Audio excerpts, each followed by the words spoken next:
без документов ты, получается, тут не можешь ничего со спортом поделать.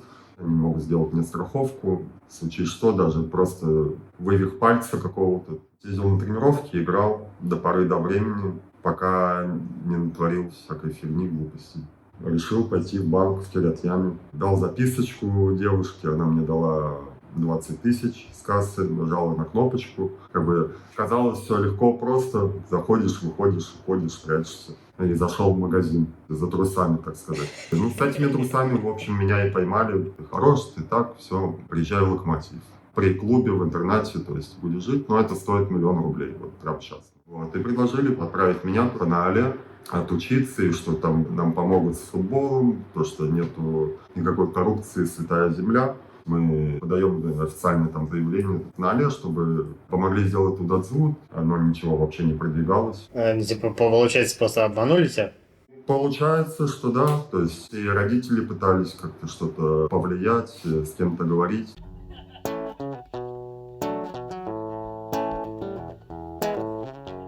Иногда человеку продают мечту. И не просто надежду на новую страну, а конкретно картинку будущего. Футбол, карьера, просмотры, документы и шанс начать жизнь с нуля в прекрасном Израиле, где нет коррупции, а добрые люди помогут тебе на каждом шагу. Сегодня у нас история Миши.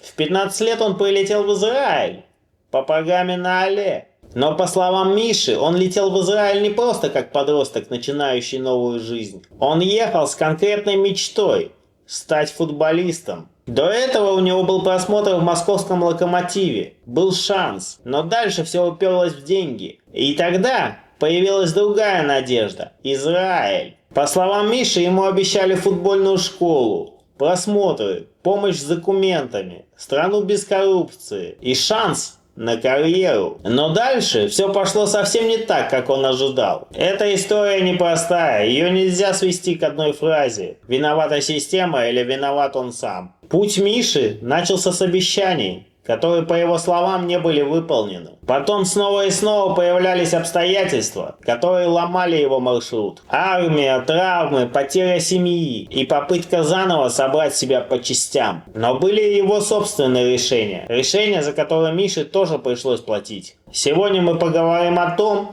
где заканчивается мечта и начинается реальность, а также о том, что происходит с подростком, которого привозят в новую страну с большими обещаниями. Но вот интересно, если подростку обещали футбольную мечту, а получил он совсем другую жизнь, кто за это отвечает? Система, обстоятельства или сам человек? Это канал Алексея Шенкера. Израиль без иллюзий. Поехали! Привет, давай сначала познакомимся, расскажи, кто ты, откуда. Привет, меня зовут Миша, я с Хайфовской области, с Карайот. Прилетел в страну в 2010 году по программе на АЛЕ, учился 3 года, армия. Вот. Расскажи, кто ты сегодня, чем ты занимаешься, почему решил рассказать эту историю публично? На сегодняшний момент я занимаюсь совсем другой сферой относительно того, чего я занимался всю жизнь свою. И работаю сейчас в сфере строительства. Перестал всем заниматься, чем занимался раньше, и пока занимаюсь чисто этим. Решил рассказать свою историю. Для кого-то она слышится непростой, для кого-то, может, смешной. Для меня эта история очень поучительная. Я надеюсь, что она может помочь многим людям увидеть в этой истории где-то себя и как-то действовать более уверенно, наверное, не знаю, в своей жизни. То есть не учась на своих ошибках, как учусь я постоянно на своих ошибках, а может на чужих ошибках. Попробовать научиться и не допускать этих ошибок и продвигаться в нужном правильном направлении.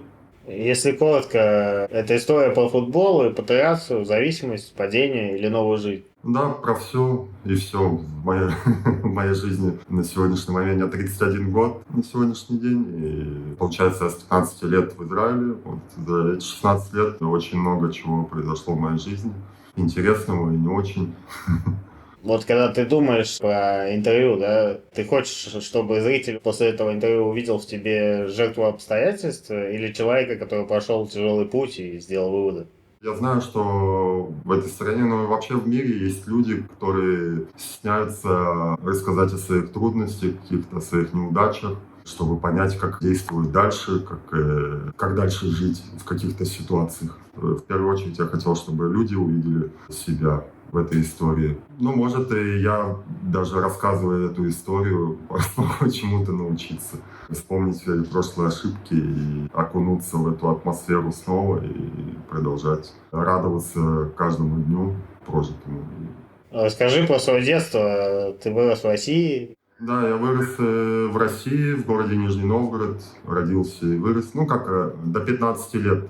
С 7 лет занимался футболом, профессионально учился, занимался футболом. Был круглым отличником в школе, перспективным футболистом, вратарем. Я был вратарь. Когда футбол стал для тебя не просто секцией, а мечтой?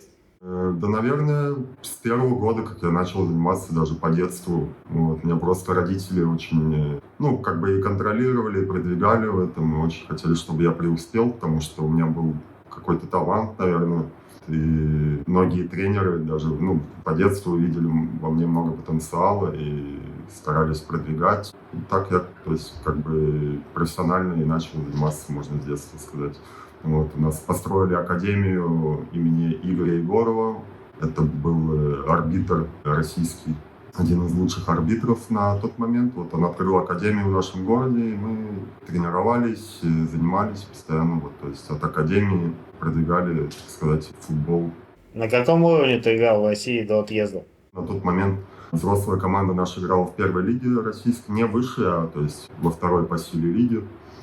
И тогда только просто начали продвигать футбол в городе, вкладывать в это деньги, все ресурсы. У нас потом стало 2 команды, ФК «Волга», ФК «НН». Мы числились как ФК «НН».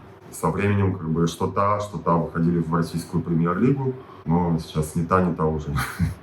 Как ты оказался на просмотре в «Локомотиве Москва»? В «Локомотиве Москва» я оказался на просмотре в 14 лет, за год до переезда в Израиль. В какой-то момент, просто после 12-13 лет, начинаются уже просмотры, ищут молодых талантов, и ты должен заявить себя, показать себя. А из того, что у нас в городе только начинали это продвигать, и команда была не выше лиги, и очень много, в принципе, соперничества и все. Меня считали очень потенциальным вратарем, перспективным, и не хотели никуда, в принципе, отдавать. Отец мне очень помогал, за меня болел всегда, и он просто в какой-то момент решил по еврейским связям, он с детства рассказал, что я еврей, так-то, так-то, у меня отец еврей, я еврей по бабушке, получается. И у него были связи какие-то еврейские, и думал, через эти связи как-то может пробиться куда-то дальше, потому что, много евреев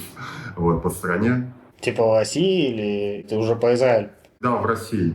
Потому что мы начали уже предлагать, есть такой-то, такой-то тренер, есть такой-то, такой-то тренер. И в один момент предложили поехать в Москву, в команду под названием «Макаби Москва». Просто команда. Предложили туда поехать, потому что там они ездят на разные турниры, выезжают в Израиль тоже играть. Такая некоммерческая организация, такая просто для сбора еврейских, наверное, футболистов. И предложил просто туда поехать, не знаю, пообщаться, поиграть, может, оттуда что-то будет. Приехал, показал себя, мне предлагали, переехать даже в Москву, просто с ними играть, ездить туда-сюда. Но в итоге сошлись на том, что я слетал с ними в Израиль, побыл с ними год. Приезжал иногда, с Нижнего в Москву, на разные турниры местные, и оттуда приезжал. Был такой вратарь, тренер по вратарям Макаби Тель-Авив израильскую, Александр Уваров, по-моему, легендарный вратарь считается для Израиля. Он на тот момент был в Москве, пригласили его, чтобы он посмотрел меня, на местном матче, на чемпионат Москвы, такого что-то было. Он позвал, тоже по связям, говорит, я тебя пошлю в «Локомотив Москва» на просмотр. Ты хорош, ты так, все у тебя супер, приезжай в «Локомотив». Мы через какое-то время с отцом собрались и поехали просто. Надо было пожить недельку в интернате, потренироваться и решать, оставлять или не оставлять.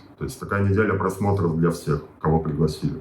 В общем, приехали, у нас в семье не было много денег, не были богатыми, или даже чуть ниже среднего, наверное. И у отца не было возможности снять отель или что-то подобное, где-то заночевать. Он несколько ночей ночевал тупо в метро в московском. пока я тренировался и ночевал в интернате. Вот. Но потом там помогла одна уборщица, просто дала свою комнату, вот, но не суть. И, в общем, я потренировался, даже больше недели получилось, 1,5 недели или 2 даже. Вот. Мне сказали, что все, супер, подходишь, надо еще тебе позаниматься, поиграть с нами год, мы тебя оставляем на год. Вот. Но ты должен жить в интернате, из того, что ты далеко как бы живешь, в Нижнем Новгороде, при клубе в интернате, то есть будешь жить, но это стоит 1 000 000 рублей. Вот прямо сейчас нужно дать 1 000 000 рублей, и мы тебя оставляем, грубо говоря. Ну и, конечно же, мы через 10 минут просто собрались и поехали, без разговоров особо. И самое смешное, что со мной в комнате жил один парень, вот, он к футболу отношения имеет, может, как я к хоккею, так во дворе играл когда-то, и все. Ну, по его силам техники, то, что можно было увидеть. И у этого парня, то есть у его мамы тетя работала при клубе, там, какой-то хорошей должности. И этого парня тупо оставили вообще, ну, там. Типа за бесплатно? Он 1 000 000 заплатил? Бесплатно, и вообще, ну, то есть его и оставлять как бы не нужно.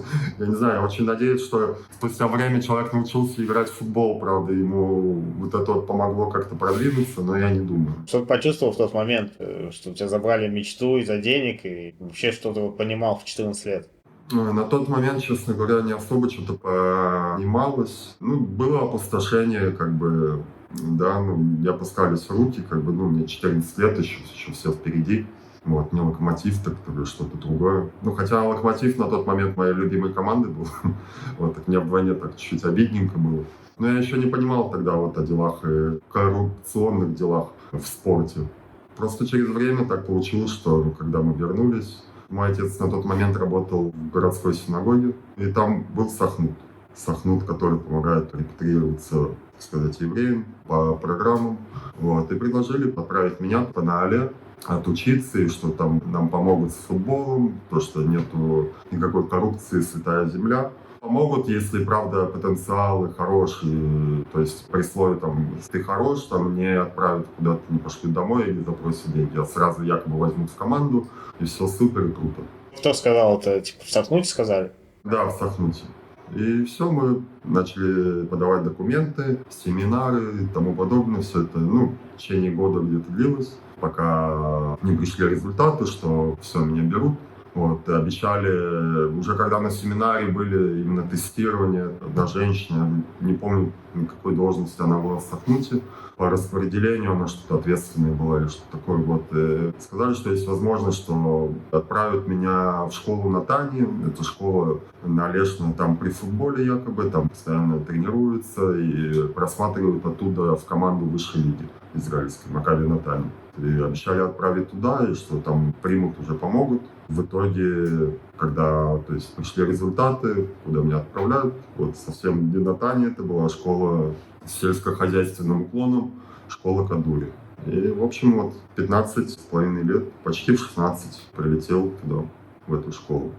И все, с первого дня уже пошла другая жизнь немного, конечно. Вот когда ты летел, когда садился в самолет, каким ты представлял свое будущее в Израиле? Ой, вообще ничего не представляли мы до того, как сели в самолет. Мы уже были знакомы там с некоторыми ребятами, и те, кто со мной школу, ну там разные школы летели одним самолетом.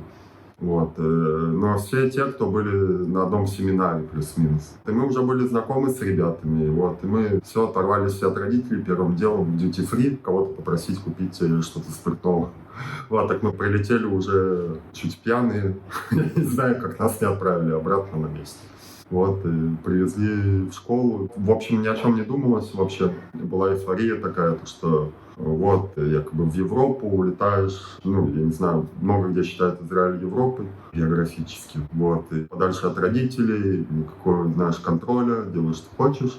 Ну и вот это и вот то, что было в голове плюс-минус. А в первые дни вот что было после переезда, и когда ты понял, что тебя отправили не туда, куда обещали? Ну, первые дни, то есть дни знакомства, еще не особо понимал, куда, что, от чего прилетел. Вот, где-то через неделю уже начали заниматься вопросом вот именно футбольным непосредственно. Минаэль Пними зажегся тоже этой идеей. Вот, он помогал очень, ну вот он из единственных, наверное, кто пытался помочь. Он начал меня возить вечерами, когда он вообще не должен был этого делать. Вечером на тренировке. Вот, Кадури — это школа на севере. Был близок Нацрат-Элит, Фула. Вот, то есть меня свозили в Нацрат-Элит, это вторая по силе лига на тот момент. И Афула тоже. Нацрат Элит меня привезли, в молодежку, посмотрели, все супер классно. Сказали, у тебя туда зовут есть вообще, ну, то есть стали задавать вопросы. Вот, и тогда встал вот этот вопросик насчет Тудадзут, и я сам еще не совсем понимал, что такое вообще Тудадзут. Вот этот Минаэль Пнемия, директор интерната, он русский был? Не русскоязычный был, а ивритоязычный, израильтянин. Если он как бы тебя возил, если он этим занимался, почему он не мог объяснить ситуацию? Ну, потому что он знал, что я не должен получить паспорт, как бы, Тудадзут в ближайшее время. Вот. Но, как объясняли сами воспитатели, что есть возможность через НАОЛЕ, ну, то есть через саму программу, сделать так, чтобы мне сделали раньше Тудадзут. Но в любом случае Нацрат Элит, допустим, не соглашался меня оставлять даже, какой-то на короткий срок, пока рискуя этим. То есть нету страховки, они не могут сделать мне страховку. В случае что, даже просто вывих пальца какого-то, потому что я вратарь, мне может там произойти все. То есть они понесут какие-то штрафы, наверное, я не знаю, какую-то ответственность, которую, на тот момент не надо было. То есть не настолько там суперстар, да, знаешь, чтобы меня там через все риски брать напрямую. Или делать из меня там какого-то зарубежного игрока. Ну, а мы, получается, прилетали по программе по туристической визе. Мы, в принципе, передвигаться по стране не могли свободно, то есть без разрешения от школы. Вот. И потом меня повезли в другую команду, в Афулу. Тоже АПЛ Афула, они тоже играли на тот момент второй по силе лиги. И они согласились меня взять на срок, то есть, пока там помогают мне делать паспорт, или что-то с этим решается, или решают в команде, что со мной делать. Вот, в общем, оставили меня на срок, то есть я работал с тренером по вратарям, все профессионально, все классно. Вот, и то есть 10 класс я претренировался там, только тренировался, я не мог играть, конечно же. И потом уже пришло время уже задавать мне вопросики, что с паспортом, что с продвижением. На тот момент оно ничего вообще не продвигалось. Только какие-то там мини-обещания мы проверим, поговорим. Еще мои родители всегда на связи были и с воспитателями, и с Минаэлями, с начальством школы, ПНИМИ. То есть ничего не особо продвижения не было. Получается, просто обманули тебя? Да, то есть люди говорят, мы работаем над этим, мы делаем, мы пытаемся, то есть вот есть какие-то сложности. Я там пару раз тоже в школе накосячил, что якобы выпивали иногда, там где-то попадались. Вот, но паспорт, оно не могло никак повлиять, в принципе. Они просто это не могли сделать, как оказалось потом. Потому что мы вылетали на Хофиш, на каникулы в Россию обратно. Кто откуда, я в Россию вылетал к родителям. И я там продолжал тренироваться у себя в городе. Вот учились уже 11 класс, я там где-то чуть-чуть тренировался, чуть-чуть не тренировался. И уже, то есть, так сказать, психанул. Вот, на втором Хофише, на вторых каникулах. Сам нашел агента Федерации футбола израильской. Отправил свое видео, которое я сделал специально, с моими играми, там, какими-то прошлыми тренировками. Вот. И он меня отвез на просмотр Макаби Натани. Вот, я еще думал, как могло сложиться все эпично, если бы меня взяли в Макаби Натани все-таки. И привезли в молодежку на просмотр, на тот момент уже, то есть, полноценная молодежная команда. Мне уже было 17 исполнилось только. Вот, я прошел 2-недельный просмотр. Меня сразу согласились взять. Так, команда, была профессиональная, высшая лига. Сказали, что будем тебя уже присматривать, продвигать, к мужикам, будешь с мужиками тренироваться, с мужской командой. Вот. И единственное, что 2 условия, это Тудадзут, первое. Второе, мы должны перевести тебя в школу Натани.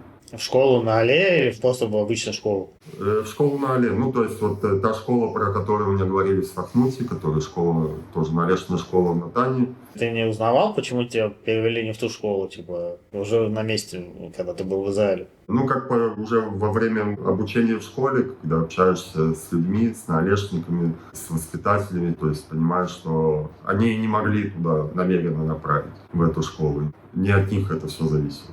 Не от воспитателей. Да. Распределение просто вот там где-то не хватает, там мальчиков отправляют, побольше девочек, не знаю. А ты после того, как вышел из НАЛЕ, ты не узнавал, как это работает? Нет, честно говоря, не до того вообще было. Что-то узнавать, хотелось уже не вспоминать эту историю.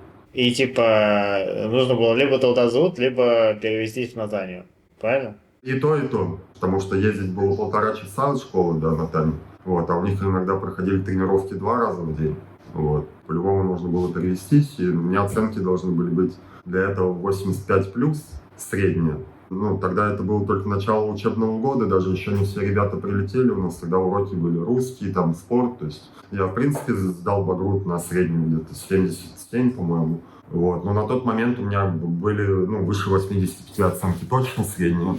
То есть и с Тудадзу мы как бы увидели, что да, в Макаби Натане в высшую лигу меня хотят уже взять, все серьезно. Агент общается каждый день с воспитателями, с Минаэлями, с начальством. И все, раз такая ситуация, мы подаем официальное там заявление на Але, чтобы помогли сделать Тудадзу. Вот. Узнали, сказали, что да, мы сделаем. То, что передали, то есть агент уже непосредственно команде, главному тренеру, там, президенту и тому подобное. Вот. И то есть все должно было быть хорошо. Последняя тренировка, мне сказали, вот, ну там где-то неделю типа хофиша, отпуска. Вот, как раз порешаешь с переводом, то все. И как вчера помню, в один момент играю в какой-то вечер с ребятами в настольный теннис в интернете там в Неме. И звонит мне агент и говорит: Михаил, ты чем-то мне врал? Вот, я для тебя все сделал, тебя возил, помогал, то все. Зачем ты мне врешь? В смысле? Я не понимаю, о чем он говорит. То есть я говорю: а ты о чем? Вот он рассказывает, вот я говорил только что с Минаэлем. Ними, он сказал, что вообще без шансов, что я что-то получу до окончания школы. И перевести меня в школу на Тане не могут, потому что у меня среднее кое-как дотягивает якобы до 55. Что это, ну, полное вранье вообще. То есть я такие оценки редко получал. Все, вот, в общем, сказал, тебе уже будет 18 скоро, ты уже будешь букер, уже не молодежка. Вот, и так просто, ну, в высшую лигу прийти, как бы, знаешь, там, с ноги зайти и сказать: вот я такой-то, такой-то, вот я там просмотр у вас проходил там год назад в молодежке. Так не принимают. И он сказал: поиграешь после школы, там, после армии или в армии, там, в низших лигах позовешь и тебя посмотрим. И вот на этом история с таким профессиональным именно футболом закончилась у меня на этом этапе. Как бы у тебя были нормальные оценки, но они сказали, что у тебя плохие оценки, чтобы ничего не делать. Да. Типа, как ты вообще просто забил на это и все? Или... Получается, что да. То есть и родители пытались как-то что-то повлиять, с кем-то говорить, но уже не с кем было говорить особо. То есть даже если бы начали опять что-то заниматься, продвигать этот вопрос, там уже окончание школы, уже проще дождаться окончания школы. Привет, меня зовут Алексей Шенкер. Хочу сказать вам спасибо за то, что смотрите мой канал, поддерживаете меня лайками, комментариями и своим участием в обсуждениях под видео. Для меня это действительно важно. Я стараюсь придерживаться графика и выпускать минимум одно видео в неделю, а иногда и два. Но хочу рассказать вам о том, чего зрители обычно не видят. Сейчас выпуск видео уже поставлен на поток, и для этого мне приходится пользоваться помощью монтажера. И каждый выпуск — это не только время и съемки, но и вполне реальные расходы. Поэтому, если для вас важно, чтобы канал продолжал развиваться, а мы оставались на связи и дальше, буду благодарен за любую финансовую поддержку. Все способы для донатов размещены в описании под каждым видео. И еще один важный момент для вас. Сегодня мой канал смотрят почти 100 тысяч человек в месяц, и эта цифра продолжает расти. Поэтому я готов к сотрудничеству с проверенными и надежными израильскими бизнесами, которым близка моя аудитория и формат канала. Речь идет только о нативных рекламных интеграциях, без навязчивой рекламы, и только с теми проектами, за которые мне не будет стыдно перед своей аудиторией. У тебя оставалась как бы надежда на то, что ты закончишь школу и после этого начнется что-то? Ну да, я не то что надеюсь, я пошел после окончания, получил Тудадзу, приехал в Нацрат-Элит, с другом сняли квартиру, потому что у меня жила, ну и живет на данный момент сестра там, старшая, уже давно, и как-то, ну, сказал: вот будешь первое время хотя бы возле меня, я хотя бы, ну, подскажу, там, покажу что-то там, ну, дальше выходим во взрослую жизнь, вот, нелегко, там, с квартиры помогла снять, вот, в общем, с другом жили на Нацрат-Элите, я пошел, ну, я уже был там на просмотре, получается, только прилетел по Наале, вот, я уже знал, то есть, что за команда, вот, и тупо пошел вот так вот к забору, взял с собой сумку, пошел к забору, говорю: посмотрите меня. Вот, они сказали: окей, ну, сколько тебе лет? Я говорю: 18, он закончил школу. Сказали, что по мужикам мы не можем тебя сразу так присмотреть. Для молодежки ты уже старый, скоро армия, и можешь только за Бугрин играть, за мужскую команду.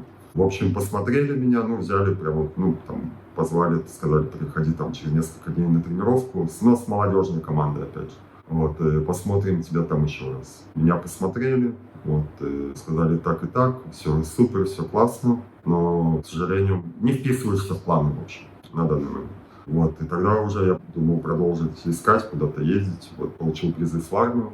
К моменту призыва, как школу закончил, я призвался где-то через полгода, получается, в армию. И нашел команду тоже на Нацрат-Элите, но она была в последней лиге. Я думал так хотя бы, тренироваться, поддерживать форму. И оттуда кто-то что-то увидит, присмотрит, и дальше больше, как говорится.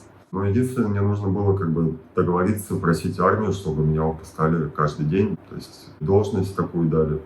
Я прошел курс молодого бойца месячный, рассказывал всю свою историю, то, что я приехал играть в футбол, поможем, отправили меня, то есть не в боевые войска, а в джобники, и сказали, сделай курс водителя, есть база возле Нацрат-Элита, воздушные войска, и там водители каждый день домой выезжают под вечер.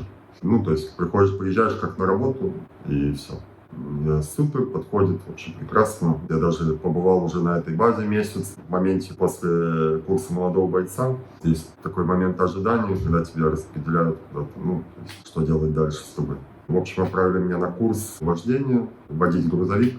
Курс продлился где-то прям долго по сравнению с обычными курсами. Был какой-то необычный, там вообще отправили в Бершеву, там очень большая база воздушная. И сделали курс. Я возвращался по четвергам, то есть когда выходил потренироваться, когда нет. Но опять же все это теряется, форма, все. Даже где-то желание пропадает иногда. Но дождался окончания курса, все, вроде сейчас буду отправить меня на базу, рядом с домом, буду выходить каждый день, тренироваться, продвигаться. В итоге прихожу на распределение к ЦИН-Июнь, не знаю, как это по-русски даже перевести. Распределительный решает твою судьбу. В общем, он говорит, я тебя отправлю, в Рамат Давид, все нормально, езжай сейчас, хостишь неделю, ты получишь, то есть бумаги там, тебе позвонят с базы. Все, я уехал домой на радости, неделю жду, звонят мне, говорят в итоге, что я еду на базу еще дальше Бершевы, между Бершевой и Мицперамоном. И ты согласился или ты У меня не было выбора, то есть. Ты не сказал, что тебе обещали что-то другое? Мне просто сказали, приезжаешь на такую-то базу, во столько-то, во столько. Все. И что ты понял, что ты... Я поехал на эту базу. Думаю, знаю, там скажу, что мне, то есть не подходит, я не буду на этой базе. Чтобы меня отправили обратно к ЦИН. Приехал на базу, объясняю, так и так. Эта база, откуда развозят войска, которые занимаются батареями, эти патриоты, под железный купол. И я должен был якобы возить эти железные куполы. И я объяснил там все, то есть мне не подходит, я буду делать проблемы, я был солдат-одиночка на тот момент, то есть в армии. И я просто не буду приезжать, зачем это надо. Солдат-одиночка должен возле дома где-то служить, не? Честно говоря, как я понял, наоборот, стараются солдат-одиночек отправлять подальше от дома. Так выходило у многих, не знаю почему.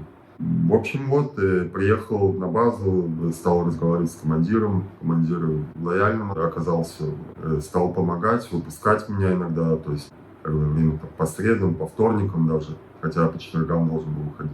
И параллельно, то есть, пытались решить этот вопрос, перевести меня куда-то, не знаю. Где-то месяц прослужил, ничего не получалось уже, и меня уже нужно было задействовать. И на этой же базе перевели меня в другое подразделение, получается, просто которое машинами занимается. Там я тупо встрял, ничего не мог сделать, никто ничем не мог помочь. И выходил по четвергам, иногда в среды, меня выпускали. Тренировался в четверг, в пятницу иногда играл. То есть на меня не особо рассчитывали. И через 2 года службы уже я думал до этого выйти по комбинациям с армией, но рассказывали все, кто это пытался делать, что это очень тяжело, что это прям на психопата нужно смахивать, приходить, не знаю, головой об стенку биться и тому подобное. Мне это как-то не хотелось. Кто-то говорил, что надо в тюрьме посидеть, сбежать в тюрьме посидеть тоже, то есть не хотелось. И еще адвокатов брать, деньги тратить на это. В итоге так получилось, что В команде, где я тренировался, играл один мужик, арабчик. Вот, и он ушел с той команды и пригласил меня, позвонил, говорит, вот есть команда в Фаркане, это возле Нацрат-Элита прям, ну, город Кфар, деревню. Вот, и им нужен вратарь, то есть с контрактом, с деньгами. Им нужно поднять лигу, они были, получается, в третьей лиге по силе, то есть в Израиле, они хотели во вторую подняться. Да, арабские команды тут очень любят вкладывать деньги, ну, вообще тут очень много команд в деревнях в этих арабских, там в одной деревне может быть до 8 команд где-то, к примеру. У Эль-Фахам там, по-моему, 8-9 команд, если на всю деревню. И везде все вкладывают деньги, то есть пытаются продвинуться, выйти дальше. И делают бизнес тоже с этого. Там своя такая профессиональная лига внутри низших лиг, можно сказать. То есть на тот момент платили в этих низших лигах больше, чем, допустим, во второй по силе лиги, даже в некоторых командах высшей лиги. То есть крутились деньги, предложения, все такое. Вот предложили, все, я подумал, вот этот шанс, надо действовать. И что ты сделал? Я напился до беспамятства, чтобы мне прям было плохо на утро. Вот, на утро мне было плохо. Я был в Хайфе на тот момент. Вышел на дорогу, поймал попутку, сказал, чувак, вези меня в больницу, мне плохо, мне нужен психиатр. Это был план, типа, какой-то действовал? Этот план возник, наверное, то есть появился у меня в голове именно в тот вечер, когда я начинал пить. Ну, я как бы думал, что сделать. Решил попробовать так. Вот. И привез он меня в больницу в Рамбам в Хайфе. Пошел к психиатру, меня приняла женщина-психиатр. Вот. И я рассказал всю историю, что я должен играть в футбол, а я скатываюсь, там, алкоголь, где-то котики. И она написала письмо, даже получилось всплакнуть в моменте, написала письмо на базу. Я не читал это письмо, я даже не знаю, что там написано было. Вот, я повез это письмо к психиатру, получается, на базе. Вот, Капас, он в воздушных войсках называется, вот, а в обычных Кабан. Вот, пару раз к нему походил за неделю, ничего особо я не рассказывал ту же самую историю, без там, не бил там голову об стену или что-то такое. Вот, просто поговорили, вот, объяснил ситуацию, как есть, и отправили к главному кабану в Тель-Ашумер, если я не ошибаюсь, это база. Вот, откуда уже, то есть, отправляют либо домой, либо что-то делают с тобой дальше. Я уже просто захожу к этому кабану, приехал, вот, не подозревая, что вообще будет. У меня прямым вопросом, без там каких-то дополнительных вопросов про жизнь, как к этому пришел вообще, что мне надо. Просто спросил, тебе 21 профиль по здоровью или тебе 21 профиль по психическим проблемам? Вот, ну, конечно же, по здоровью, наверное, лучше будет. Мало ли что у меня со здоровьем. Он говорит, да, вот так лучше. Все написал. Вот, и отправил меня домой, говорит, все, ты выходишь с армии. Вот, я на следующий день приезжаю на свою базу, там, с бумагой, все в шоке, как так, почему-то. Ладно, выходи. Все, вышел в тот день с армии. То есть, по факту, ты мог это сделать еще в самом начале, да? Ну, да, по факту. Вот. И все, я пошел в эту команду, стал тренироваться, играть. Первые несколько игр я был на банке, пока там, то есть набирал форму. С начала сезона, получается, просидел. Вот, потом набрал форму, потренировался. Я, то есть, вышел с армии, опять же, я не пошел на работу никуда. Вот, не знаю почему, но там тоже движения свои начались посторонние. Вот, и ездил на тренировки, играл до поры до времени, пока не натворил всякой фигни, глупостей. То есть, поиграл я полгода, получается. В чем проблема была? Вот как вышел с армии, я был знаком с одним человеком кавказским, взрослый мужик.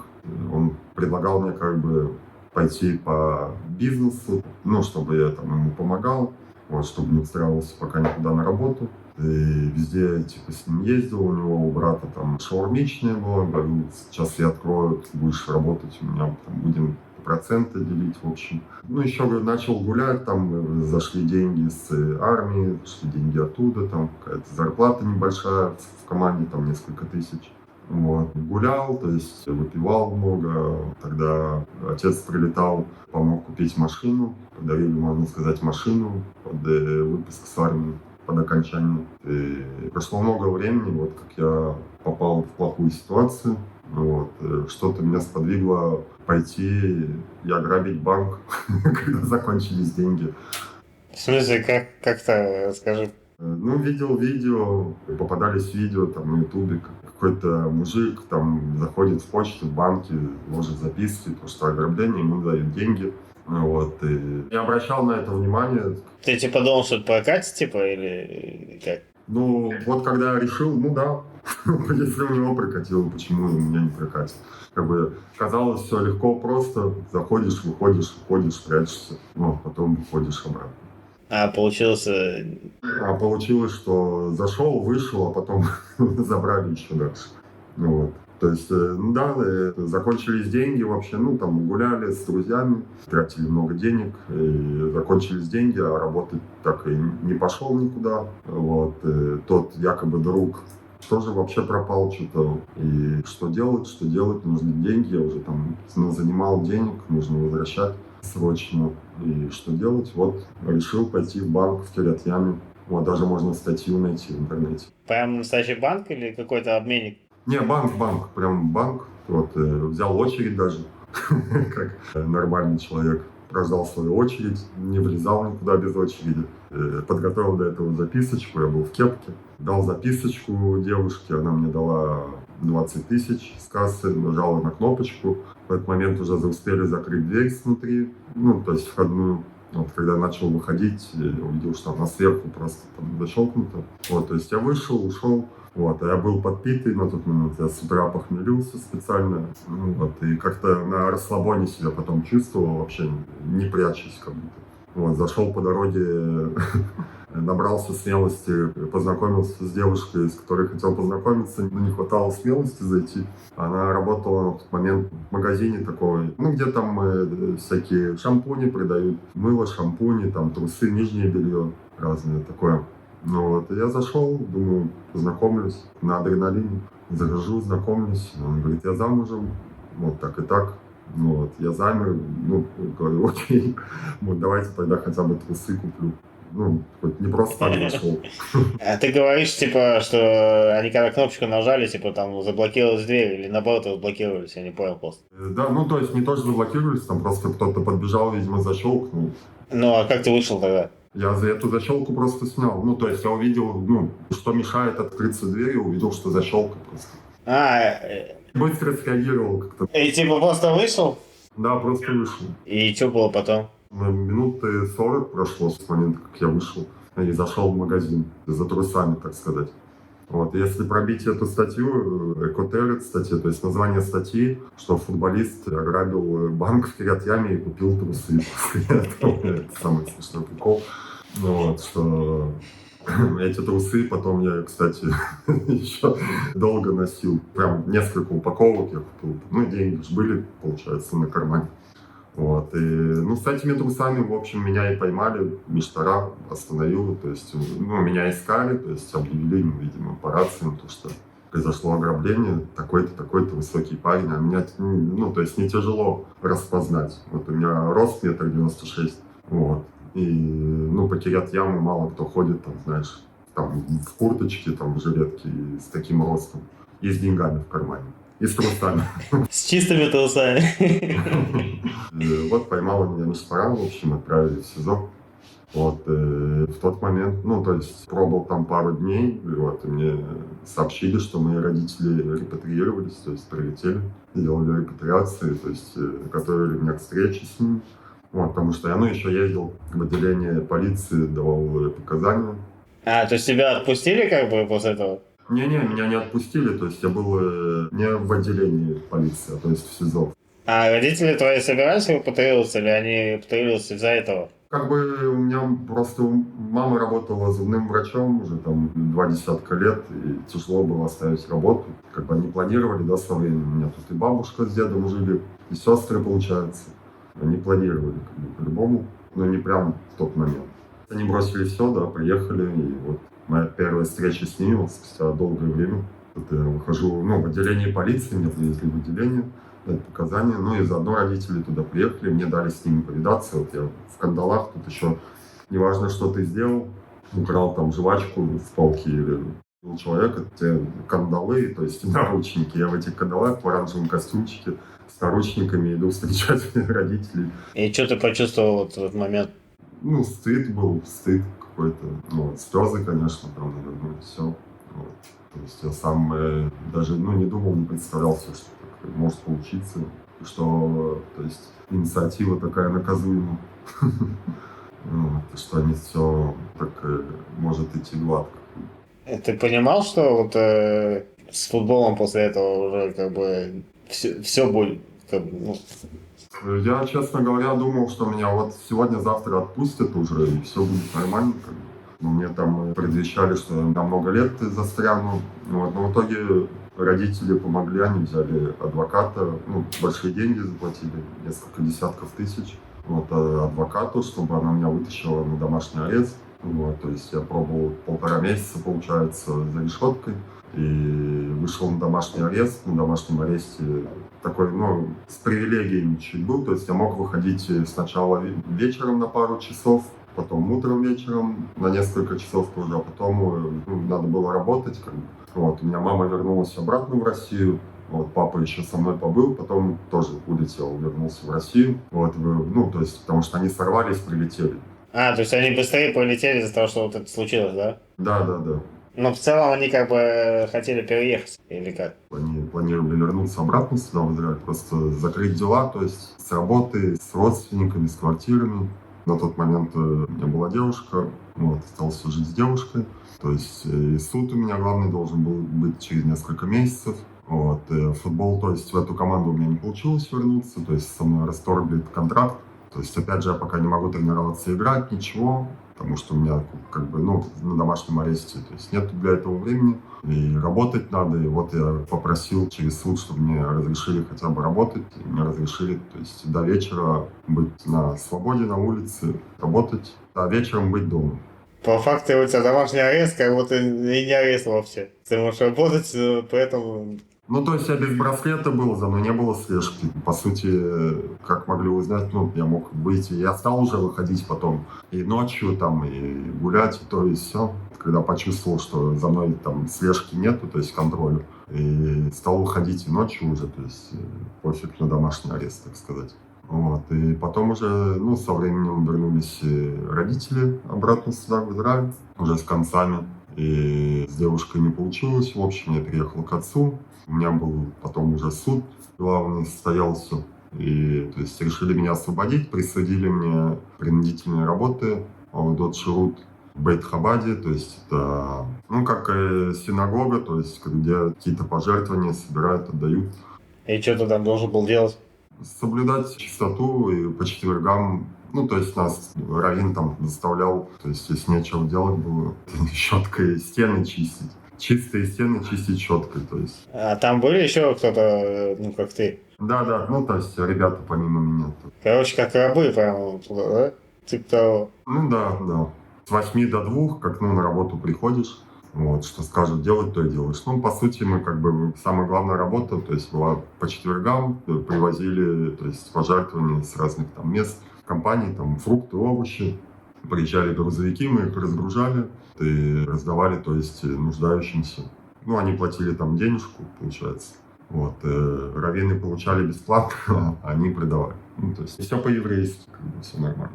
И вот и там, получается, полгода чистых, не считая выходных, вот именно чистых полгода. В общем, вышло где-то 8 месяцев времени этих работ. Вот. Отработал эти работы, освободился и уже стал возвращаться в футбол. Опять надо футбол. Нашел команду. Я на тот момент жил в Крайот уже, в Кирят-Хаиме. И нашел команду, то есть местную. Просился просто потренироваться, набрать форму, а там дальше, то есть не собирался играть пока еще, не было главной целью. Вот. Да, взяли, то есть пришел на тренировки, показал себя, сразу меня стали уговаривать, упрашивать, чтобы я играл, то есть начинался сезон уже потихоньку. После тюрьмы, типа, не было никаких последствий в плане, что легко взяли в футбол, да, ничего не спрашивали? Не, вообще, то есть никаких последствий. То есть граница у меня, получается, открыта была сразу как, то есть решение было судебное. А тебя закрыли дело, как бы? Как закрыли? То есть дело закрыто, да. Как еще говорят, там после 7 лет вообще стирается. Но оно никогда не стирается, это дело. То есть зайти посмотреть там в Миштаре, то есть все спокойно можно увидеть, что у меня там какие-то дела были. Не, ну в плане, типа, не влияет, ну, да, на какую-то жизнь. На жизнь в Израиле как бы не влияет, но вот если мне, допустим, захочется улететь в Канаду попробовать себя, то там будут спрашивать, то есть, ну, мне нужно бумаги будут приносить с личным делом своим уголовным. Вот, и там все как бы написано. В этом плане только есть проблемы. По жизни, ну, то есть, был один момент, я хотел пойти работать, как бы это эпично не звучало, на инкассаторской машине, то есть водителем. А, типа, тебя не взяли? Забирать с банков деньги. Они типа подумали, лучше не стоит, да, бой? Я подал заявку, причем, ну, думаю, прокатит, не прокатит, там предлагались хорошие условия. Ну, а без задней мысли какой-то. Они подумали, что это как вторая часть. Второй раз. Либо чувак просто пранкует, не знаю. Прикол. Вот, и в итоге, ну, то есть, туда не взяли. А как они объяснили вообще дискриминацию? Не хотел брать. Да, вот такая смешная тема. Ну, в общем, да, нигде мне это не мешало, по сути. И вот ты вернулся в футбол после тюрьмы. В общем, тренировался, вот была предсезонка. Меня попросили начать играть сразу. Ну, я, окей, хорошо, будем играть. Вот, первый матч, 5-я минута, мне ломают челюсть. Как, типа, мячом или что? Нет, с коленом. Ну, я вратарь, играю на выходе, то есть там такой прострел на полувысоте такой, на средней высоте. Я выскакиваю на перехват, а соперник там летит с колена, как бы он, ну, не с плохими намерениями, да. Пытался сыграть мяч, просто пробить поворотом коленом. Ну, это потому что было на уровне, то есть пояс, и там, ну, по-другому никак не ударишь, в принципе. Вот, и в этот момент вылетел я, и так получилось, столкнулись. Я, то есть, валяюсь, там у меня голова кружится, кровь льется, вот, а, ну, ко мне подбегает тоже там с команды соперников футболист, и вот, говорит, я врач, зубной врач, там, дай посмотрю, смотрит, говорит, ну, у тебя там зуб сломан, в принципе, так вроде нормально все. Я, ну, окей, на адреналине продолжаю играть, ну, мне говорят, давай заменим тебя, заменим. Я говорю, да нет, все нормально, доиграем, у меня рот не закрывается, кровь течет, вот, я постоянно, то есть, промываю рот. Вот, еще сейвы какие-то делал. Ну, в общем, я отыграл весь матч, меня отвезли в больницу. Вот, у меня тяжелый перелом был, то есть челюсть такой угловой, как это он называется. И то есть, мне сделали операцию, там поставили 2 плотины, они до сих пор у меня. И мост вот этот, чтобы рот не открывался. И как меня вот это прооперировали, все это поставили, там я через несколько дней прихожу в команду на тренировку, я хочу тренироваться. И, ну, блин, ну, нельзя, типа, ну, то есть страховка это не кроет, все, типа, нельзя. Второй раз, чтобы не это. Ну, и осложнения могут быть, плюс, ну, у меня рот не открывается, ну, там, бегать, там, на тренировках как-то дышать надо, не только нос. Что значит для спортсмена вылететь на полгода? Я как бы вот постоянно вот тут как прилетел, то играл, то вылетал, плюс-минус я привык уже к этому, да, но было очень обидно, ну, так вот сразу. После, тем более, ну, все, что со мной происходило, так вот выйти, ну, я тогда работал, как бы на работе, ну, обычно, вот, и вот это пошел в футбол, вернулся, и получать вот так вот травму на первом матче, перелом, и вылетать, то есть, ну, несколько месяцев я, ну, вообще, то есть, ничего не делал. Отец мне помог восстановиться, ухаживал за мной, то есть, сделал там баранину с картошкой в блендере с водой, чтобы там мясо, знаешь, пить хотя бы. И потом мы стало заживать, сняли мне этот мост, вот, вернулся обратно в команду, получается, там, ну, вторую половину сезона, вот, продолжил играть, опять все нормально, вот, доиграл сезон, и потом меня пригласили в другую команду, в Кирят-Яме, вот, там даже денег заплатили, меня выкупили, зарплату дали, потому что я в этой команде в Кирят-Хаиме был не на зарплате, ну, я сам попросился, сам пришел, вот, ну, там и не платили зарплаты, как бы, никому. Вот, и ушел в Кирят-Ям, играл в Кирят-Яме, плюс-минус безуспешно, потому что команда там разваливалась, там и игроки там не приходили, кому-то там денег задолжали. Вот, а ну, когда меня звали, задача была выход в следующую лигу. Но я там просидел в итоге 2 года, вот, мне было, в принципе, ну, комфортно, мне платили, как бы особо проблем не делали. Вот, плюс я тогда был с девушкой, с другой, с которой потом прожил уже до момента развода 8,5 лет, и, то есть были женаты 3 года. И мы жили тогда у родителей, вот я работал, она в армии была, все было нормально, вот я в Кирят-Яме играю, недалеко от дома. А сколько платили футболистам? Несколько тысяч, 3 тысячи. Вот, чеки. Платили только мне, то есть обычно там в этих лигах вратарям тем более не платят. Оплатили вообще только мне в команде. Ну, там, 3 лучшим игрокам, то есть, которых там, за деньги брали и не платили. Приходилось работать еще, да, получается? Да, по-любому, да, конечно. Даже, ну, то есть, во второй по силе лиги, ну, Лига Леумит она называется, вот, национальная лига. Вот, там, ну, зарплаты такие, что я мог, ну, то есть, наравне получать в лиге, где я играл, там, Лига верблюдов. И когда окончательно понял, что профессионального футбола, скорее всего, не будет? Потому что мне все говорили, ну, то есть, после каждой игры ко мне все подходили, потому что ты тут делаешь, тебе нужно продвигать, тебе нужно в команду, там, ну, в Лигу Люмит, то есть, вообще спокойно можно к тебе попасть. И стали тоже там обещать, помогать, там, разные ребята, но безуспешно. Плюс еще я открыл эссик, ну, бизнес, то есть, был работодателем, то есть, в сфере такой черной работы, разгрузки контейнеров, махсаны, то есть, я работал там до 8 человек, и в этот же момент тоже там параллельно мы с другом решили открыть площадку батл рэпа в Израиле, то есть, и продолжал играть в футбол, то есть, вообще не было времени, спал по 5 часов, вставал там в 4 утра, выезжали в центр, тренировки были поздно, там часов в 9, вот, в 11 только там ты дома. Вот, и нужно было от чего-то отказываться, я отказался от бизнеса. Почему-то. Вот. Ну, мне не особо нравилась сфера, такой человек просто, если, ну, мне не нравится, чем я занимаюсь, я, ну, не продержусь. Вот, пошел просто работать на работе, водителем грузовика. Думаю, приду в себя немножко, ну, со временем разберусь. Попробую все-таки продвинуться в футболе. Вот, походил еще там пару команд, посмотреться. Вот. Но я понял, что я такой уставший, что, ну, то есть и работа, и все, и проект, и что у меня просто уже нету на это сил. Ну, плюс возраст идет на тот момент. Мне, ну, как бы немного лет было, да, 24, но все равно, то есть, знаешь, как, ну, продвигаются как бы в спорте, именно в профессиональном возрасте, то есть, вот именно вот до 18 лет, в основном, когда у меня был шанс, в принципе, попасть в профессиональную лигу, в профессиональную команду.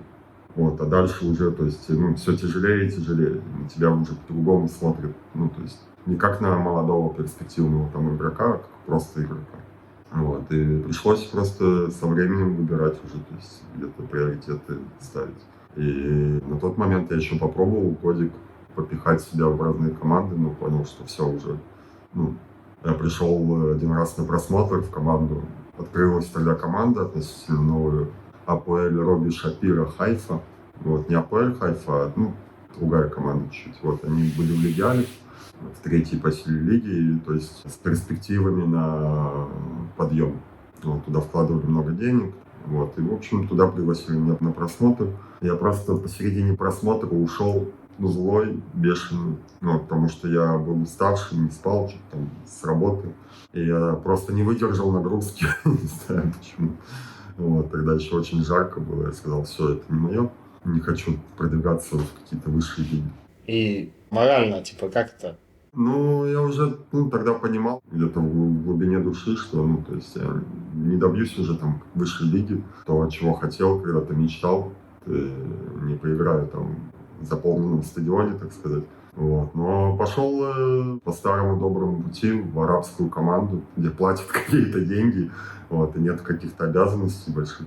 То есть меня, опять же, по приглашению, вот, меня постоянно куда-то звали, каждую предсезонку, какие-то команды. Вот я выбрал команду, тоже арабскую, в Тамре, на севере. Подписал контракт, тоже на 3000. Вот. И поиграл я там несколько месяцев всего, пока не дисквалифицировали меня. Там был момент, что я тоже, ну, то есть играл на выходе, только нижний мяч, и летел игрок соперника в подкате прямой ногой там мне в район, то есть лица. У меня сразу флешбеки вот это вот с момента, когда мне сломали челюсть. Вот, и я так взбесился, просто встал и его стал пинать. Вот, меня дисквалифицировали где-то на месяц там по матчам. И я решил, что все, больше не хочу играть, ненавижу футбол местный. Вообще не хочу футбол смотреть, ничего. Обиделся как будто на футбол на этот. И там зарплаты мне еще задерживали. Вот, я думаю, для чего это? Я травмировался еще там, то плечо, знаешь, еще работаешь параллельно. Вот, и это все мешает, то есть, ну, ты можешь там на работе нормально работать, ну, то есть ты не уйдешь там на больничный, У тебя нету даже таких столько больничных, там, чтобы сидеть там пару недель дома, вылечивать там плечо, которое вывихло, к примеру. Ну, вот, и просто вот это вот все навалилось, и я решил заканчивать с футболом, вот, и развивать проект свой хип-хопа. Как вообще появился в своей жизни батл рэп и почему русский проект сначала не пошел? Вот заинтересовал вот этот момент, вот это вот именно движение во времена хайпа Версуса, вот, российских площадок, когда они были на пике хайпа, Оксимирон и все такое, смотрели постоянно с другом. Мой друг там и раньше занимался, то есть, хип-хопом, и писал песни тоже, ну, был вовлечен в это. Мне, в принципе, просто, ну, глобально нравилась хип-хоп-музыка. Вот, и решили, что, ну, тут, может, откроем филиал, там, франшизу возьмем с российской площадки. Вот, тут этого нету, прикольно, там можно развиться, можно идейку, то все, зарабатывать с мероприятий. Давай попробуем. Пробовали, стали организовывать на русском языке, снимали на русском языке. Вот, оно не шло ни по просмотрам, ни по интересу, то есть и ребят, кто может это делать, тоже не так много оказалось, и то есть все друг с другом, так сказать, перебатывали, все пересняли уже, ну, и какой-то в тупик вошли, но это был первый год этого проекта. И вот я сказал, ну, этому другу, что нужно приходить на иврит, а друг не особо уже был заинтересован, то есть ему хотелось зарабатывать с этого. Я, ну, понимал, что сразу так зарабатывать, то есть, ну, нужно время распиариться, там, статистику поднимать, и все, а дальше уже видно будет. Ну вот, в общем, стал уже двигаться по большей мере сам, вот, стал организовывать на иврите ивенты. Вот, и после сразу первого ивента, первое видео залетело на несколько тысяч просмотров за несколько дней. На Ютубе или где? Да, на Ютубе. Вот. Я занимался тогда только Ютубом, вот, я как-то был отстранен от этих соцсетей, хотя потом признал, что я совершил с этим ошибку, конечно. Ну, придем к этому тоже. Вот, и первое видео залетело, стали об этом разговаривать, то есть в Израиле на иврите, да, был когда-то батл рэп, но он снимался некачественно, то есть так больше по фану. Как увидели, что можно вот так вот делать, все заинтересовались, там, ну, рэперы, артисты, тому подобное. Вот, и просто ивритоязычные ребята. И вот стали делать с нуля, получается, даже с ребятами, которые в первый раз еще не делали рэп особо, вот, просто заинтересовались тоже. Ну, как бы, а мне важно было показать, что можно на иврите, можно вот так вот снять, вот такой звук сделать, и нормальную культуру создать, а не просто тяп-ляп. Вот, и мы с некоторыми ребятами вот хорошо поднялись, и пошли просмотры там, ну, и даже такие звезды, как Статик, ну, я думаю, многие знают Статика, хип-хоп-артиста местного. Ну, вот, и стал мне писать, то есть помог один раз посудить даже ивент. И вот тому подобные люди начали помогать тоже продвигать. Ну, то есть все пошло в гору, пока не пришла корона, так называемая, в 2020 году. Вот, это был пик хайпа, так сказать, этого проекта. А деньги были с этого? С ивентов, да, зарабатывались деньги. Ну, не так, чтобы, знаешь, оставить там работу. Вот, монетизация появилась на Ютубе. Ну, с Ютуба монетизация, это так, для личной радости, так сказать, какой-то, сам понимаешь. И были запланированы уже ивенты на будущее. Вот, но наступила корона, и все притормозилось. Никто не знал, что дальше будет. Я попробовал делать онлайн и ивенты. Сделали, было нормально относительно.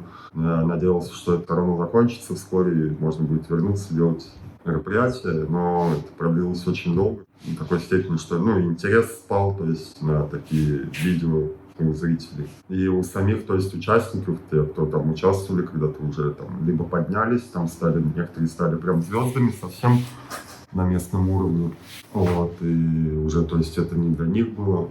Когда все рухнуло, это было похоже на повторение футбольной истории. Но я надеялся, что все можно вернуть. Ну, тоже, в принципе, что и с футболом. То есть я не опускал руки. Вот, и как раз говорили про соцсети, то, что я отстранялся как-то от них, не делал там рилсы, нарезки. Вот, я просто в моменте уже вижу, ну, то есть даже через время, через года, там, 4 года, допустим, какие-то ребята там делают нарезки, там, укладывают в ТикТок, собирают миллионы просмотров. Я думаю, почему бы мне этого не делать, почему я этого не делал раньше. Вот, я просто думал, ну, что хотите смотреть, смотрите на Ютубе полностью ролик. Там. Потому что, ну, я думал, могут помешать эти рилсы, потому что не будут заходить смотреть на YouTube якобы ролики. Но я смотрю, что по статистике, когда я попадаю на эти рилсы, я смотрю, что у меня бам, там, знаешь, статистика взрывается. Откуда?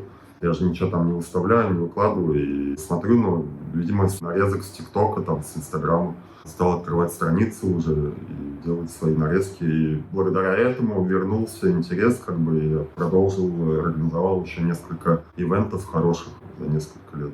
И выпустил какие-то видео, но опять же это было, не то, конечно, не как до короны, но все равно какой-то интерес вернулся, но в итоге пришел к тому, что уже либо нужно что-то новое делать, знаешь, какой-то новый формат продвигать, и опять же вкладываться временем, деньгами, что-то пробовать, улучшать качество, может, звук и тому подобное.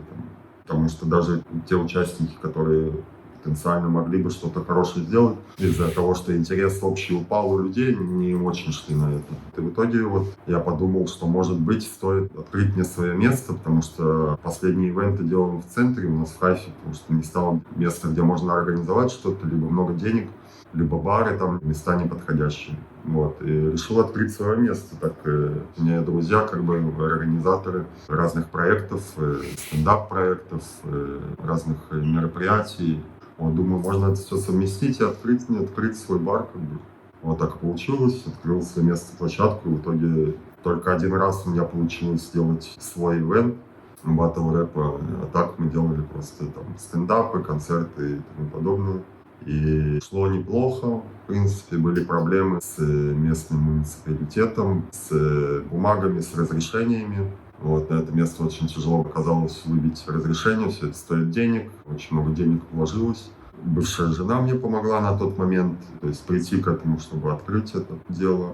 Но у меня были проблемы с алкоголем. Я всегда любил выпить, у меня не было тяги пить каждый раз, но когда я пил, то есть не видел стопов, и это всегда приводило к чему-то плохому. Либо я что-то терял, либо я что-то разбивал, либо себя, либо машину, либо, не знаю, какие-то драки, не драки, ссоры. Я думал, я смогу держать себя, то есть сила воли будет не пить, не заниматься фигней. Но иногда так выходило, что срывался, то есть и напивался на баре, это на работу, то есть плохо влияет, конечно же. И через 1,5 года, то есть ничего особо продвижения не было. Войны еще давали о себе знать с Ираном и с Ливаном. В общем, ничего особо не шло. Батл я тоже перестал. И от меня ушла жена на тот момент.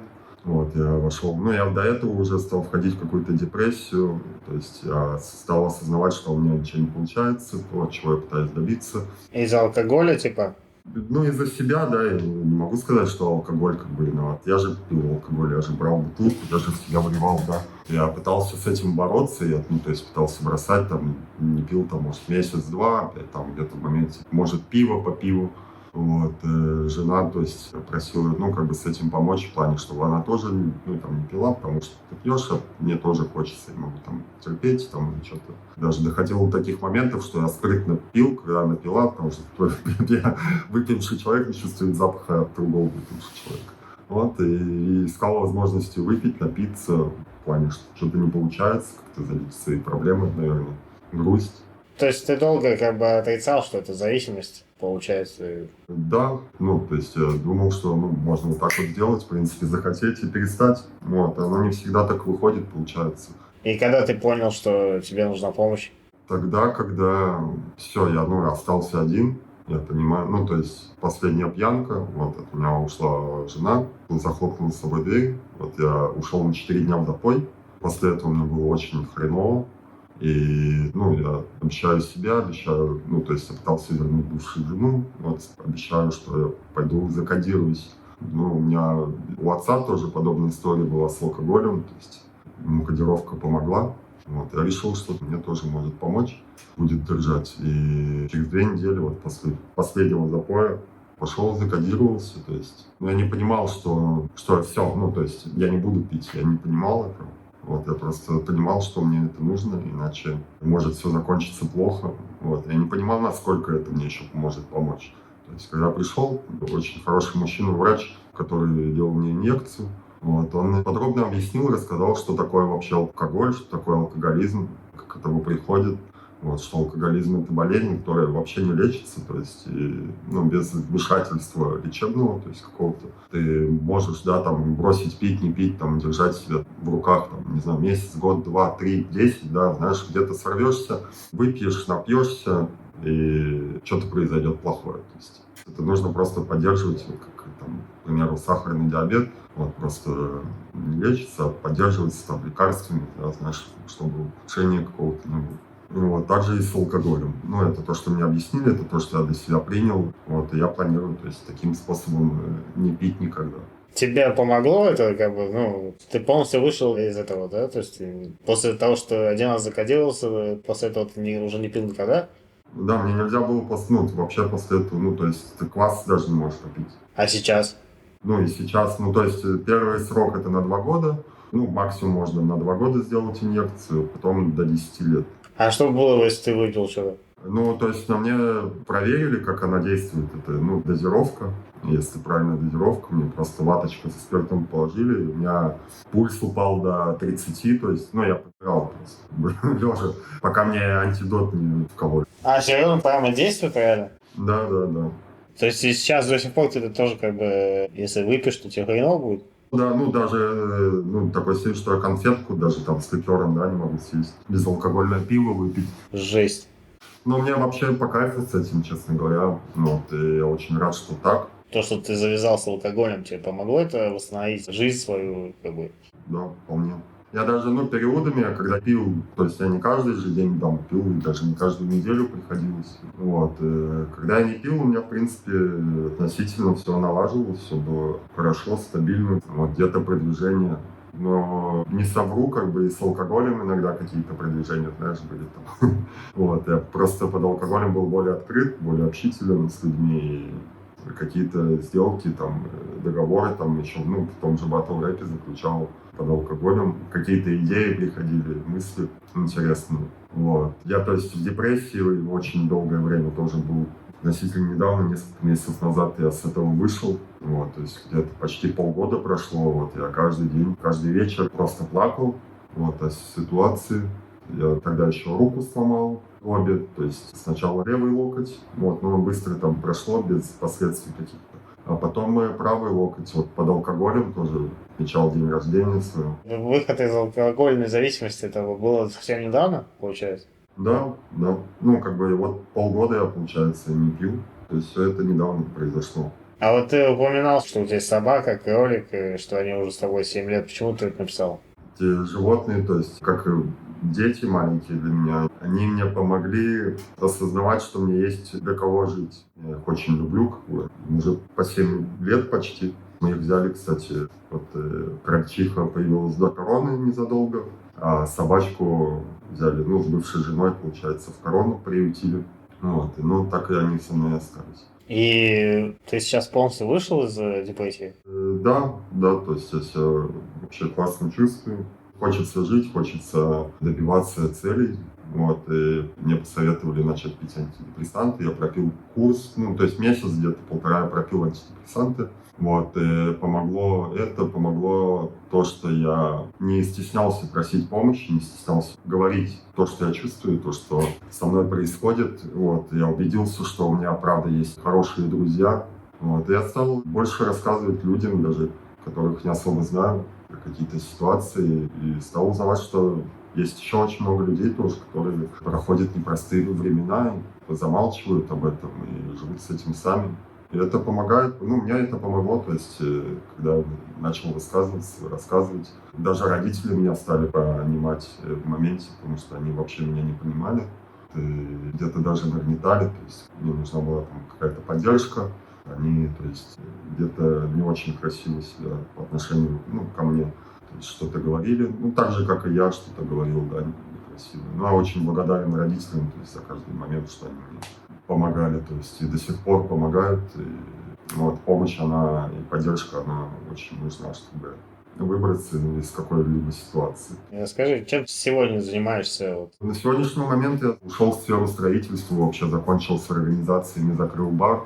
Ну, то есть у меня накопились долги из бизнеса и какие-то посторонние. То есть пришлось, ну, я искал работу прибыльную какую-то, уже не важно было физическое или не физическое, разгрузки чего-то или загрузки чего-то. Вот, и повезло, то есть у меня есть друг, который тоже когда-то у него был бизнес, потом ушел куда-то работать, у нас пропала связь, я ему позвонил в моменте, что с работы, он говорит, вот работаю на облицовках зданий, хорошие деньги, нету головника, приходишь, работаешь на себя, нету начальства, ничего, не грязная работа, не пыльная, с инструментами просто ничего тяжелого. Я залетел, и вот до сих пор как бы, все нравится, и есть перспективы, и продвижение. Получается закрывать долги? Да, потихонечку, да, получается. Ну, тоже вот эти вот были моменты там с обстрелами, и то и все, то есть чуть приостанавливал какое-то продвижение, но это уже штует какие-то больше. А вот по футболу ты скучаешь? Да, как я говорил, что последней командой я прямо возненавидел футбол. А до того, как я сломал свою правую руку, сделали на нее операцию, я до сих пор, то есть, могу ее разгибать и сгибать до конца, то есть хожу в зал, там, не знаю, разрабатываю, ну, пока не особо успешно. Сейчас я, ну, то есть где-то за месяц до того, как сломал руку, я подумал о том, чтобы вернуться в футбол, так просто тренироваться, соскучился по мячу, может какой-то контент снимать, там, от первого лица, от вратаря, там, ну, сейвы, там, это все красиво. Вот, ну, просто тренироваться, не знаю, вернуться в спорт немного. И произошло, что произошло, и сейчас я вот прям очень скучаю. Вот еще чемпионат мира у нас проходит сейчас. Очень хотелось бы поиграть. Я уже задумываюсь о том, чтобы поменять амплуа, попробовать себя в роли не вратаря, а полевого игрока. Вот. И вообще в спорт стало тянуть, то есть в любой спорт, хоть что-то где-то двигаться, бегать, прыгать. Если бы ты встретил себя 15-летнего перед вылетом в Израиль, что бы ты сказал сам себе? После всего, что я прошел, если бы я сегодня поехал, ой, что бы я сказал, никому не доверять, никому не верить, вот, близким только и семье, делать так, как считаешь нужным, в рамках закона, да, вот, и не пробовать ничего, не суетиться, вот это вот, не пытаться влезть в какую-то компанию или чувствовать себя как-то лучше. Я имею в виду, вот по футболу ты бы сказал себе ехать? Ну, у меня бы, скорее всего, в России не получилось ничего. Возможно, моя судьба — это не быть футболистом. Вот. Невозможно, а уже точно, да? Не, ну сейчас понятно, как бы, если смотреть назад, я имею в виду, может быть, стоило в России остаться? Я бы сказал, да, со футболом сюда можно, но сразу с паспортом, то есть делать репатриацию. Советовал бы всем спортсменам, это не только же я такой, да, тут много очень талантов молодых пропадает. Вот, то есть те, кто на Олешнике, в Налешниках много, то есть спортсменов в разных видах спорта, и так пропадают как бы перспективные спортсмены. То есть прилетать с возможностью, то есть получать сразу паспорт. Не, если как бы человек спортсмен, да, то лучше всего просто репатриироваться, а не по программе, получается. Да, не по программе, потому что без документов ты, получается, тут не можешь ничего со спортом поделать. И плюс тебя настигает сразу армия, вот, которая тоже не дает тебе шансов. То есть без какого-то фидбэка спортивного, именно тут, неважно, чем ты там где-то занимался. Но опять же, все это нужен паспорт. Когда ты прилетаешь по НАОЛе, ну, даже вот по СЭЛе, там у тебя, ну, еще как-то проще, может. На НАОЛе ты должен 3 года отучиться минимум. То есть эти 3 года, они очень важны в развитии спортсмена как личности, подростковый этот возраст переходный. Вот, и он тебя, получается, выстраивает уже, то есть, на направление. Да, я вас слушаю. Да. Это можно сказать? Не могу сказать ничего. Что бы ты сказал родителям, которые сегодня отправляют ребенка по программе и верят обещаниям? На Але это неплохо, тем более, как сегодня выглядит на Але. Но опять же, если ребенок спортсмен и хочет продвигаться в спорте, то это точно не на Але. Вот, если у вас есть возможность прилететь, даже получить элементарно, там, знаешь, паспорта, то есть тебе не обязательно оставаться, да, ты можешь вернуться обратно. Ради ребенка можно такое как бы сделать. Вот, но опять же, это у каждого зависит от ситуации. У кого-то тут есть родственники, у кого-то нет родственников. Кто-то может репатриироваться, кто-то не может. Вот. Но если цель, то есть продвинуться в спорте, то это точно не на Але. Какой главный вывод ты хочешь сделать, чтобы зритель забрал после этого интервью? Иногда можно проявлять слабость, это не стыдно, это даже неважно какого ты пола, мужчина, женщина, вот, какие бы проблемы ни были, если это не ваша судьба, значит, это просто не ваша судьба, его ждет что-то лучше, ярче, наверное. Вот, и просто нужно продолжать жить, ставить себе цели и двигаться к этим целям. И если что-то не получилось, не опускать руки, можно попробовать еще.